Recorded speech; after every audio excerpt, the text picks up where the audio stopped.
Before you connect and mount the Davey Lifeguard, install mounting screws at least 170mm above the EcoSalt 2. The rear of the Davey Lifeguard controller has mounting supports 205mm apart. When you are connecting and mounting the Lifeguard unit, you will notice the probe leads connect to the back of the Davey Lifeguard controller using locking connectors.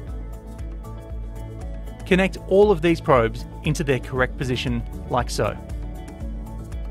The Davey Lifeguard and EcoSalt 2 talk to each other via an RJ45 lead, so you need to connect the lead to the back of the EcoSalt 2 and then to the back of the Davey Lifeguard. The main power lead is an IEC plug. Connect this, but do not power the Lifeguard yet.